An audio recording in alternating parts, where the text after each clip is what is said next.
আসসালামুআলাইকুম, hi there. চলে এসেছি আপনাদের জন্য দারুণ 3টা পিঠার রেসিপি নিয়ে। পিঠা তো একটা, কিন্তু বানাবো 3ভাবে আর 3টা স্পেশাল উপকরণ দিয়ে, ড্রাগন, আম আর খেজুরের গুড়। চলুন তাহলে দেখে নেই এই ইয়াম্মি পিঠাগুলো কিভাবে তৈরি করতে হয়। যাওয়ার আগে যারা চ্যানেলে এখনও সাবস্ক্রাইব করেননি তারা প্লিজ সাবস্ক্রাইব করবেন, পাশে থাকা বেল আইকনটা হিট করবেন। এখন আমি ব্যাটারটা রেডি করব। ব্যাটার তৈরি করার জন্য প্রথমেই আমি নিয়ে নিচ্ছি 3 কাপ পরিমাণে চালের গুঁড়া। এখানে আমি শুকনো চালের গুঁড়া নিয়েছি। এরপর এটাকে ভালো করে আমি চালনি বা স্ট্রেইনার দিয়ে চেলে নিচ্ছি। এবার এই অবশিষ্ট অংশটা আমি ভালো করে চেলে নেওয়ার পর ফেলে দিচ্ছি। এখন আমি এতে মিক্স করব 1 কাপ পরিমাণ আটা। আপনারা চাইলে ময়দাও দিতে পারেন। এবার এতে অ্যাড করব হাফ কাপ গুঁড়ো দুধ আর দিয়ে দিব 1 চিমটি লবণ, যাতে মিষ্টির ব্যালেন্স থাকে। এখন আমি হাত দিয়ে ভালো করে শুকনো উপকরণগুলো মিক্স করে নিব। এরপর এতে অ্যাড করব পানি। আমি পানিটা একবারেই দিয়ে দিব না, অল্প অল্প দিয়ে মেখে নিব। প্রথমে দিয়ে দিচ্ছি 2 কাপ পরিমাণ পানি, প্রয়োজন হলে আবারও পরে অ্যাড করা যাবে। একবারে অনেক বেশি পানি দিবেন না, তাহলে কিন্তু ব্যাটারটা একদম নরম হয়ে যাবে। আর যেহেতু আমরা এতে অন্যান্য মিশ্রণ বা উপকরণ অ্যাড করব, এর জন্য এই ডোটা একটু আমি মোটামুটি ঘন রাখছি। আমি আরও 1 কাপ পানি অ্যাড করে দিয়েছি।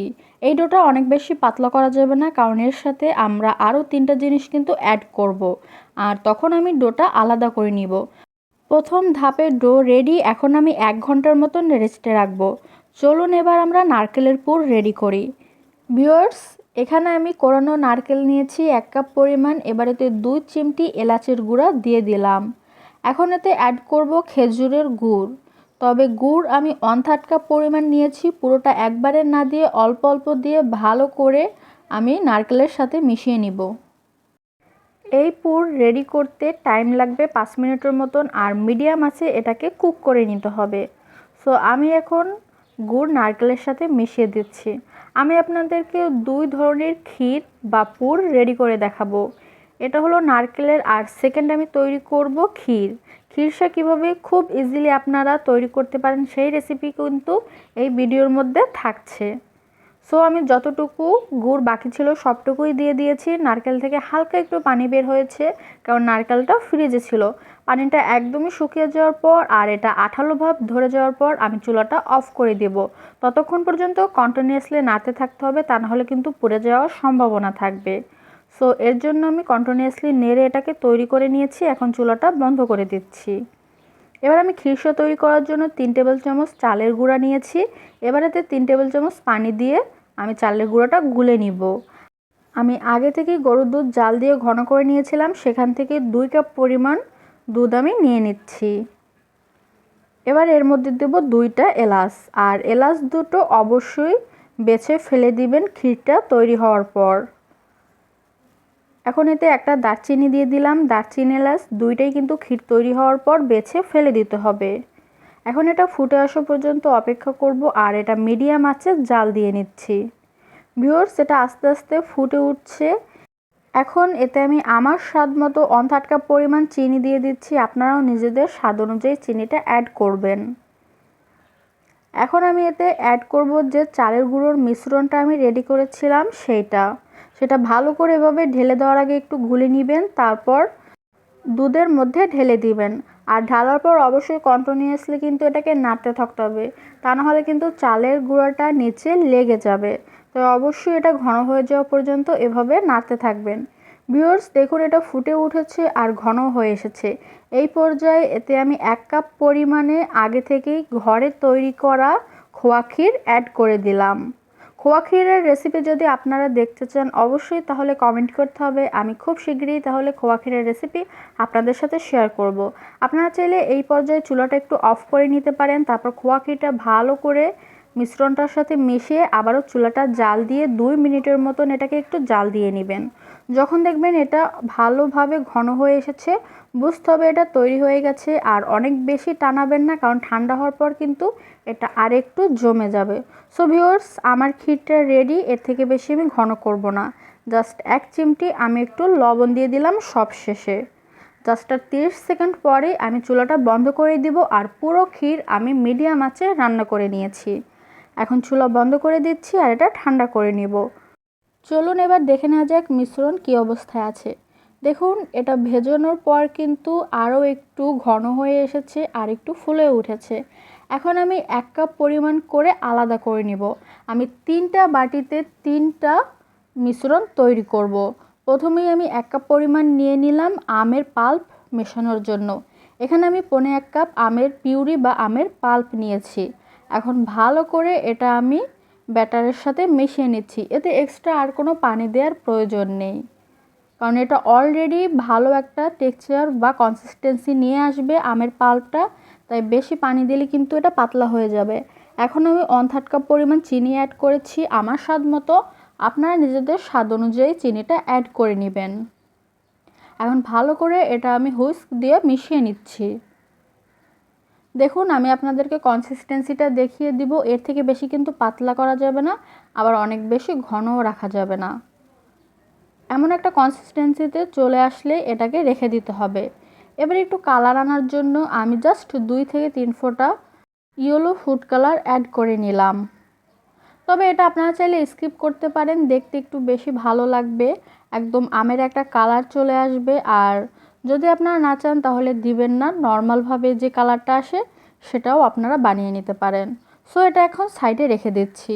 এখন আমি ড্রাগনের মিশ্রণটা তৈরি করব। আবারও আমি 1 কাপ পরিমাণ ব্যাটার নিয়ে নিলাম আর এতে দিয়ে দিচ্ছি 1 কাপ পরিমাণে ড্রাগনের জুসে আমি অলরেডি চিনি দিয়ে ব্লেন্ড করে নিয়েছি আর ড্রাগনটাও খুব মিষ্টি ছিল, তাই এখন আমি বেশি একটা চিনি অ্যাড করব না। আমি এখানে 1/4 কাপের মতন চিনি অ্যাড করব। তার আগে আরও 1/2 কাপ পরিমাণে আমি ড্রাগনের জুসটা অ্যাড করেছি, কারণ কালারটা একটু হালকা লাগছিল, এর জন্য আমি আরেকটু ডিপ করার জন্য আমি আরও 1/2 কাপ অ্যাড করেছি ড্রাগনের জুস আর 1/4 কাপ চিনি এখন দিয়ে দিলাম। আমি এতে এক্সট্রা কোনো কালার অ্যাড করব না, কারণ দেখুন এই কালারটাই কিন্তু অনেক ডিপ আর খুব সুন্দর লাগছে দেখতে। আমার এই মিশ্রণটাও রেডি, কনসিস্টেন্সিটা আপনারা দেখে নিয়েছেন। দেখুন এমন কনসিস্টেন্সিতেই রাখতে হবে। এখানে অবশিষ্ট ব্যাটার রয়েছে 2 কাপ পরিমাণ। এখন খেজুরের গুড়টা রেডি করার জন্য আমি এর সাথে অ্যাড করব 1/2 কাপ পরিমাণে খেজুরের গুড়। তারপর ভালো করে এটা মিক্স করে নিতে হবে, কিন্তু খেজুরের গুড়ে তো এক্সট্রা কোনো পানি নেই, তাই এই ব্যাটারটিকে রাইট কনসিস্টেন্সিতে আনার জন্য পানি দিতে হবে। আমি এখানে 1 কাপ পানি নিয়েছি, তবে পুরোটা দিব না, অল্প অল্প দিয়ে আমি আস্তে আস্তে মেখে নিব। ভালো করে এটাকে মিশিয়ে নিতে হবে যাতে একটুও লাম্পস না থাকে। আমি কনসিস্টেন্সিটা আপনাদেরকে দেখিয়ে দিচ্ছি, মনে হচ্ছে একটু বেশি ঘন রয়েছে, তাই আরও একটু পানি দিয়ে দিলাম। আমি মোট 1/2 কাপের মতন পানি এতে অ্যাড করেছি। এখন ভালো করে মিশিয়ে নিব। সো আপনারা কি আমার চ্যানেলটা সাবস্ক্রাইব করেছেন? সাবস্ক্রাইব না করে থাকলে ঝটপট সাবস্ক্রাইব করুন, পাশে থাকা বেল আইকন হিট করুন, যাতে আমার ভিডিওর নোটিফিকেশন সবার আগে আপনাদের কাছে পৌঁছে যায়। আমি একটা ডিম দিয়ে দিয়েছি ব্যাটারের মধ্যে, যাতে এর টেস্টটা আরও বেশি বৃদ্ধি পায়। সো ভালো করে এটাকে আমি গুলে নিচ্ছি। সবগুলো ব্যাটার রেডি হয়ে গেছে, চলুন এবার পিঠাগুলো ভেজে নেওয়া যাক। আমি এখানে একটা ননস্টিকের তাওয়া নিয়েছি। এবার একটা ব্রাশ দিয়ে আমি অল্প একটু তেল এতে ব্রাশ করে দিব। যদি অবশিষ্ট কোনো তেল কড়াইতে থেকে যায় সেটুকু আপনারা কিন্তু আবার বাটিতে ঢেলে নিতে পারেন। অবশ্যই একটা বাটিতে আলাদা করে তেল ঢেলে নেবেন আর বারবার ব্রাশ দিয়ে কিন্তু এটাকে ব্রাশ করে নিতে হবে প্রতিটা পিঠা তৈরি করার পূর্বে। সো তেলটা হালকা গরম হয়ে গেছে, আর বেশি গরম করা যাবে না, কারণ তাওয়াটা অনেক গরম হলে পিঠাগুলো কিন্তু ছিদ্র হয়ে যাবে। আমি এখন একটা গোল চামচ দিয়ে 1 চামচ পরিমাণ ব্যাটার দিয়ে এটাকে হালকা একটু নাড়িয়ে ছড়িয়ে দিলাম। এখন 1 মিনিটের মতন আমি একদম লো আছে এটাকে ঢেকে রেখে দিব। ভিউয়ার্স 1 মিনিটের একটু কমই সময় লেগেছে, মাত্র 40 সেকেন্ডেই পিঠাটার এক সাইড হয়ে গেছে। আর আমি এখানে খিরসা দিয়ে দিলাম আমার পরিমাণ মতো। আপনারা নিজেদের পরিমাণ মতো বা ইচ্ছে অনুযায়ী খিরসাটা কিন্তু ভিতরে দিয়ে নেবেন। এখন একটা স্প্যাচুলা দিয়ে আস্তে আমি এটাকে ভাঁজ করে দিব। আপনারা সাবধানে এটাকে ভাঁজ করবেন, তা না হলে কিন্তু ছিঁড়ে যেতে পারে। তাই এই পিঠাগুলো তৈরি করার সময় অবশ্যই অনেক সাবধানতা অবলম্বন করতে হবে। সো আমার একটা পিঠা রেডি, আমি তুলে নিচ্ছি। আবারও 1 চামচ ব্যাটার দিয়ে দিলাম আর আমি কিন্তু অবশ্যই তাওয়াটা তেল দিয়ে একটু ব্রাশ করে নিয়েছি। এখন আপনাদেরকে দেখাবো যে তাওয়া বেশি গরম হলে পিঠার চেহারা বা দেখতে কেমন হয়। আবারও আমি 40 সেকেন্ডের মতন একদম লো আঁচে এটাকে রেখে দিয়েছিলাম। দেখুন পিঠাটা কিন্তু একটু ছিদ্র ছিদ্র হয়ে এসেছে। এবার আমি এতে খেজুরের গুড়ের যে একটা পুর রেডি করেছিলাম নারকেল দিয়ে, সেটা দিয়ে দিলাম। এখন আস্তে এটাকে ফোল্ড করে নিব। সো আমি কিন্তু দুই ধরনেরই আপনাদেরকে পিঠাটা তৈরি করে দেখালাম, একটা ছিদ্র ছাড়া আর একটা ছিদ্র সহ। আপনাদের যেটা পছন্দ আপনারা সেটাই তৈরি করে নিতে পারেন। সো ট্রিক্সটা হচ্ছে তাওয়াটা যদি বেশি গরম হয় তাহলে পিঠায় ছিদ্র তৈরি হবে, আর তাওয়াটা যদি হালকা ঠান্ডা থাকে বা মাঝে মধ্যে চুলাটা অফ করে দিয়ে তাওয়াটা ঠান্ডা করে নিতে পারেন, তাহলে আর পিঠাগুলো কিন্তু অনেক বেশি ছিদ্র থাকবে না, একদম স্মুথ প্লেন থাকবে।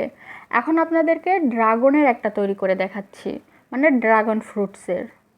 আবারও 1 চামচ দিয়ে আমি একটু নাড়িয়ে স্প্রেড করে নিলাম। তারপর ঢাকনা দিয়ে 40 সেকেন্ড লো আঁচে ওয়েট করব। 40 সেকেন্ড পর ঢাকনাটা তুলে এর মধ্যে ক্ষীরসা বা যে কোনো পুর দিয়ে দিব। তারপর ক্ষীরসাটা এভাবে চামচ দিয়ে একটু ছড়িয়ে নিচ্ছি। তারপর আস্তে স্প্যাচুলা দিয়ে এটাকে ফোল্ড করে নিতে হবে। এই পিঠাগুলো তৈরি করতে মিনিমাম 1 মিনিটের মতন টাইম লাগে। আমার কাছে আমের পাটিসাপটাটা কিন্তু অনেক ভালো লেগেছে। আপনাদের কাছে কোনটা ভালো লাগছে দেখতে, কিংবা আপনারা ট্রাই করে দেখবেন, খাওয়ার পর আমাকে জানাবেন কোনটা খেতে মজা হয়েছে বেশি। এবার আমি আমের মিশ্রণ দিয়ে দিব 1 চামচ পরিমাণে। তারপর আবারও আমি তাওয়াটা এভাবে ঘুরিয়ে এটাকে স্প্রেড বা ছড়িয়ে নিচ্ছি। তারপর ঢাকনা দিয়ে 40 সেকেন্ডের মতন ওয়েট করব। ভিউয়ার্স 40 সেকেন্ড হয়ে গেছে, আবারও বলছি একদম লো আছে। এখন আমি মধ্যে ক্ষীর দিয়ে দিব। তারপর আস্তে আস্তে ক্ষীরটা ছড়িয়ে দিব। তারপর একটা স্প্যাচুলা বা যে কোনো ধরনের খুন্তি বা চামচ দিয়ে এটাকে ফোল্ড করে নিব। তবে ট্রাই করবেন খুন্তি বা স্প্যাচুলা জাতীয় জিনিস দিয়ে ফোল্ড করার, কারণ এগুলো প্লেন হয়, ফোল্ড করতে সুবিধা হয়। এবার একটু ব্যাটার নিয়ে আমি এভাবে একটু ভিতরের দিকটায় লাগিয়ে দিলাম যাতে এটা ভালোভাবে সিল হয়ে যায়। সো এইভাবেই আমি সবগুলো পিঠা তৈরি করে নিয়েছি। আপনাদের আমার আজকের রেসিপি কেমন লেগেছে ঝটপট কমেন্ট করে জানিয়ে দিন। ছিদ্র প্লেন দুইটা ট্রিক্সই আমি কিন্তু আপনাদেরকে দেখিয়ে দিয়েছি। অবশ্যই অবশ্যই আমাকে কমেন্ট করে বলবেন আমার রেসিপি আপনাদের কেমন লাগে। Thank you so much full video দেখার জন্য। ইনশাল্লাহ নেক্সট কোনো ভিডিওতে আরও দারুণ একটা রেসিপি নিয়ে হাজির হব। সবাই সুস্থ থাকবেন, ভালো থাকবেন, আমাদের জন্য দোয়া করবেন। আজকের রেসিপি ভালো লাগলে ঝটপট একটা লাইক দিয়ে দিন, ফ্যামিলি ফ্রেন্ড সবার সাথে শেয়ার করুন। Thank you so much once again. আজ আসি, আল্লাহ হাফেজ।